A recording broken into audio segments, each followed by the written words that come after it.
دو شخص، ایک عیسائی اور ایک مسلمان، دونوں بستر مرگ پر تھے۔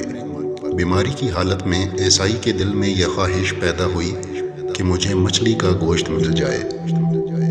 اللہ تعالیٰ نے فرشتوں سے فرمایا کہ جاؤ اس کے گھر کے تالاب میں ایک مچھلی ڈالاؤ تاکہ اس کی خواہش پوری ہو جائے۔ مسلمان کے دل میں یہ خواہش ابھری کہ زندگی کے آخری حصے میں مجھے زیتون کا تیل مل جائے۔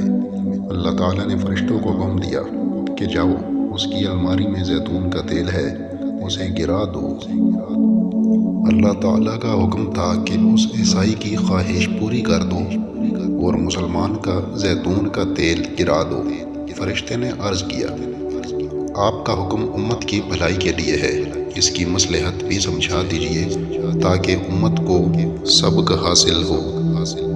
اللہ رب العزت نے فرمایا، وہ جو عیسائی ہے دنیا کے لحاظ سے اس کی ایک نیکی باقی ہے، میں چاہتا ہوں کہ اس نیکی کا بدلہ بھی دنیا کے اندر ہی دے دوں، اور جب وہ میرے پاس آئے تو اس کے لیے سوائے جہنم کے اور کچھ نہ ہو، جبکہ اس مسلمان کی ایک کوتاہی اس کے دامن پر رہ گئی ہے۔